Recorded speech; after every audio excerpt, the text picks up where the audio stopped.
That's right. It's time to better know a commander. And this week we've got 4 amazing decks for you. Starting off strong, we've got 11 the Mage and Mike the Dungeon Master. An awesome 5-color pile of goodness.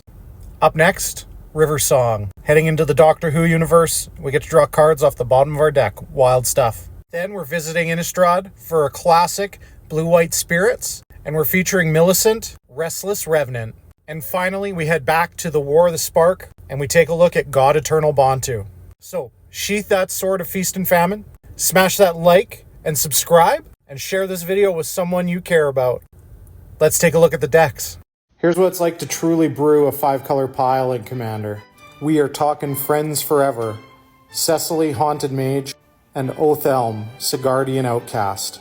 Now, those are Innistrad names for these cards, and those would be considered universes within. But what we're really looking at here is 11 the Mage and Mike the Dungeon Master. What a cute pair. I'll admit, I really was at a loss for what to do with this, so I had to think long and hard about it, and I kept coming back to the fact that 11 wants you to have at least 11 cards in your hand. I also came back to the idea that not really any other creatures matter, so we can stick some other things in creature slots and get a lot of value out of it, provided we're really focused on playing 11 and Mike. So, what are we doing here? Well, we got a 5-color Spellslinger deck, and I'm calling this Backgrounds and Wheels. So, let's see what it looks like. We're going to start with the wheels. We're going to play all the inexpensive ones for sure. We've got Windfall. We've got Wheel of Misfortune. This one's fun.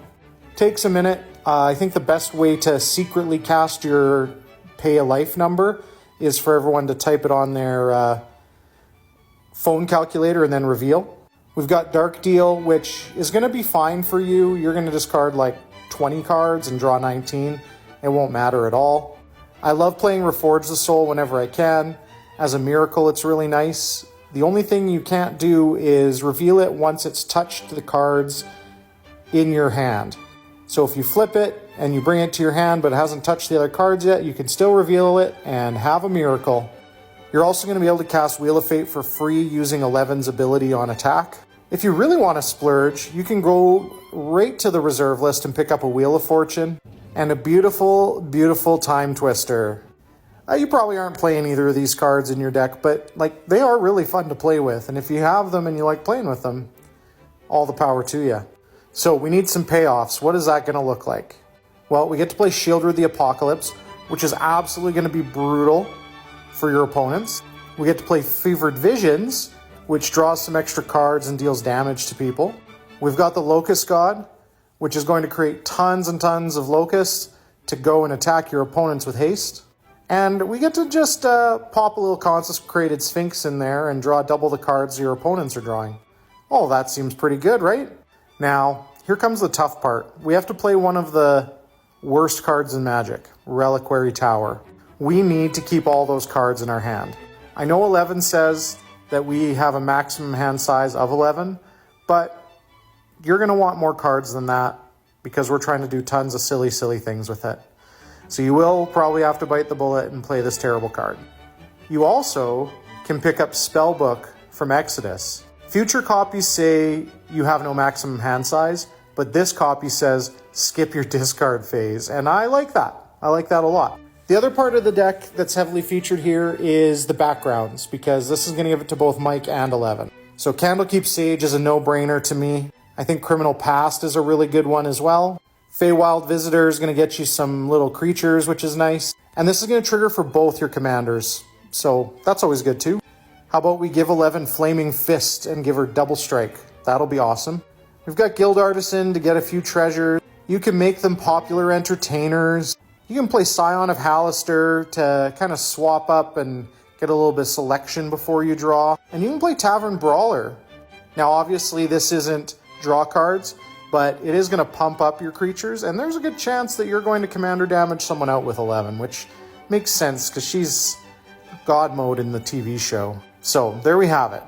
5-color wheels and backgrounds. Backgrounds and wheels. The ironic thing about Mike and 11 is that they don't really synergize well as cards, other than to give you 5 colors. 11 and Hopper are not bad, But being that they all have friends forever, I just find it really funny that Mike and 11 don't really gel other than to give you all the colors to do whatever you want. And this is definitely on the end of whatever you want. Hope that helps. Let's see how fast I can build this deck. We're talking River Song with Patrick Baker. Now, I am by no means a Doctor Who expert. I've never even watched an episode, so I may be off theme, but I will be on powerful cards, so let's do that. Disclaimer here, when you play River Song, the actual physical playing of the deck, where you have to draw cards from the bottom of your library, might be tough.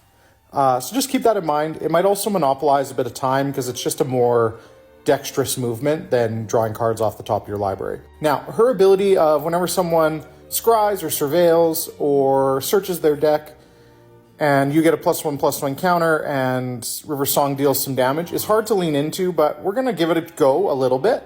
The big thing is it's just going to happen and people are going to forget, or they're going to lean into it because they need to go get a specific card, but it's going to do some damage. It's just going to be hard to be the main win con of the deck.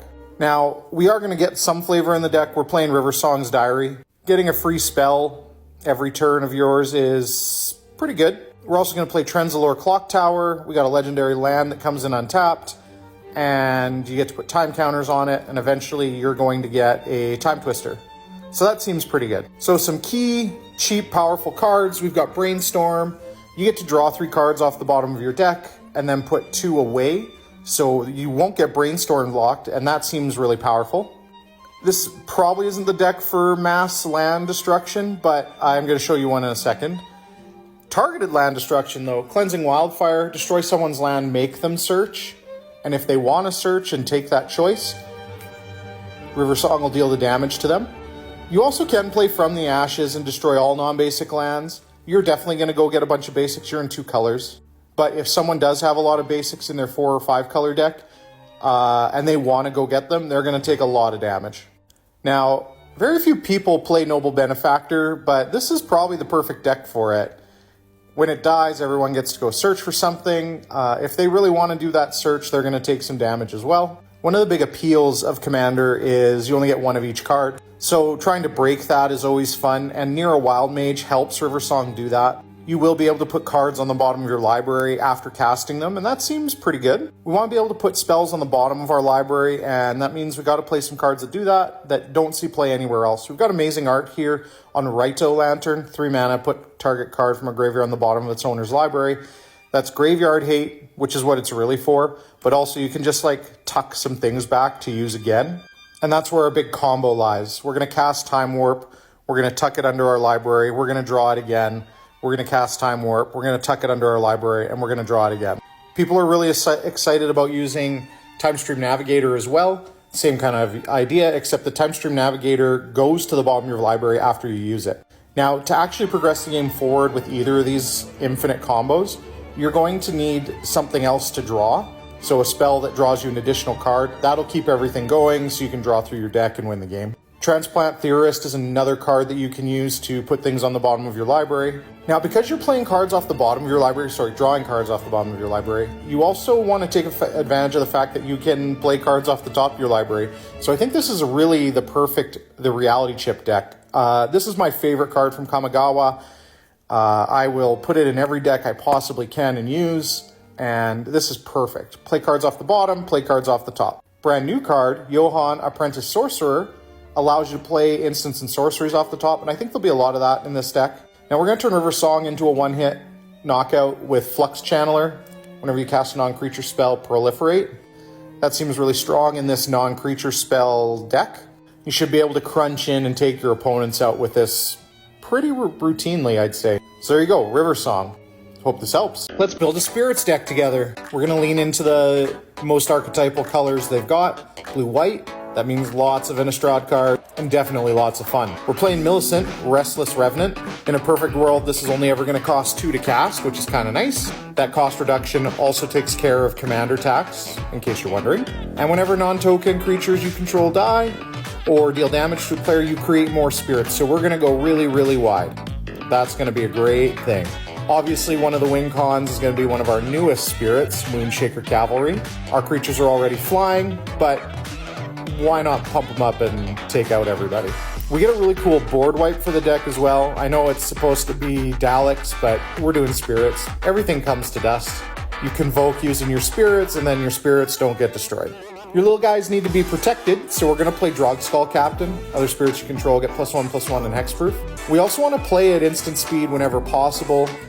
We're just way too fragile to be tapping out on our own turn, so playing Rattle Chains to give all your spirits you control flash is a huge boon. We've got a really cool late game refill spell in Distant Melody, just reprinted in the Ixalan Commander deck, so that's kind of cool. This art is awesome as well. Now, as a treat, you could pick up Moat. Non-flying creatures cannot attack. This might be about out of everyone's price range, but if you really, really wanted to lean into this, a beautiful card, you totally could. If not, there's also Magus of the Moat. A markedly cheaper card, does the same thing. Really underplayed card that even I forget about sometimes is Reconnaissance. You can pay 0 to untap a creature and remove it from combat. The beautiful thing is there's a little fraction of time after damage is dealt where you can remove the creature for combat. What this card essentially does is gives all your creatures vigilance, and that's a really huge thing to deter others from coming after you. We've got Catilda Dawnhart Martyr, a bunch of keywords, and then the Disturb ability turns it into an enchantment aura you can stick on another one of your creatures. So when she dies, you get a token, and then you get to put this back on the token, which is kind of cool. I've always been a big fan of Bygone Bishop. You get to investigate a bunch. Cemetery Illuminator is going to give you a bit of access to the top of your library to cast spells, and that's really nice. You get to play one of the best spirits, Kira Great Glass Spinner. Just a reminder that if you target one of your creatures for the first time, that spell will be countered. This does not matter who's targeting with it. One of my favorite dragon spirits, Ayo, the Dawn Sky. When it dies, you're going to get some stuff back or put some counters out, plus you're going to get a little spirit from Millicent. We also get to play this cute little kitty, Mischievous Geist Cat. Whenever it deals combat damage to a player, draw a card. The Disturb ability gives you an enchantment aura that you can stick on one of your creatures to do the same thing. That's kind of nice. Since we're really leaning into the creatures, Filter Out is one of our best board wipes we can possibly play. Remove all that extra stuff that's out there that's making your life annoying, and then swoop in for the win. And then the last card I've got for you is an absolute banger in this deck. It's Staff of the Storyteller. This thing out on the battlefield is going to allow you to draw cards over and over and over, even if it's one per round of the table. It's such a cheap investment. I think it's just a great add to the deck. So we got blue-white spirits. We got a bunch of cool spirits. There's definitely anthems you can play. And Millicent's always going to cost 2, which is amazing. Hope this helps. Sometimes it's not about winning the game. It's about sending a message. God Eternal Bontu sends the message. Let's take a look and see what we can do with this zombie god. Now, the most broken thing about this is his ability is an enter the battlefield ability and not a cast trigger. The second paragraph isn't as important. That's more for constructed play. But we definitely gotta put a bunch of things onto the battlefield that we can sacrifice, cast them, draw a bunch of cards, and try and do it again. This is a straight up sacrifice deck. And you know what that means? It's also a Grave Pact deck. Whenever a creature of ours dies, each opponent sacrifices a creature. The board will be clear, and we're gonna have menacing Bontu beats to take down the table. So how do you recur Bontu a bunch of times? You play the bring back spells like Not Dead After All, or Malakir Rebirth. That means you can sacrifice him as well to get an extra card, and he still comes back. Drawing some cards is great, but why not double that up and play Drivnod Carnage Dominus? These Phyrexian horrors are just incredible payoffs, and you might as well add one here. It's an 8/3, by the way, so that's nothing to sneeze at. We've got Pitiless Plunder to keep the good times rolling. You also get to play Agent of the Throne. That's cool.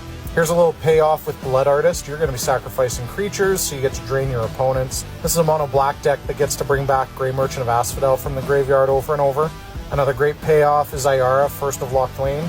We also get to play Sir Conrad, the Grim. A little bit of ramp with Bontu's Monument. Super flavorful, also a great payoff. You get to play one of my favorite black cards, Braid's Arisen Nightmare. At your end step, you sacrifice stuff and make your opponent sacrifice stuff. Beautiful. If they don't, you draw cards. Found a new card to play with from Homelands, Soldevi Adnate. You're going to sacrifice Bontu to make 5 mana. That seems pretty good. We need some things to sacrifice, so Ophiomancer is going to get some tokens onto the battlefield. And with sacrifice, you can probably kill one every turn to bring it back a new token every turn. And finally, you get to play one of the coolest board wipes, and that's Massacre Girl. Especially if you can pick up this sweet Secret Lair version. There's so much mean stuff going on in this deck, but it's definitely going to be a great time, and your friends are going to get the message that you control the table. Hope this helps.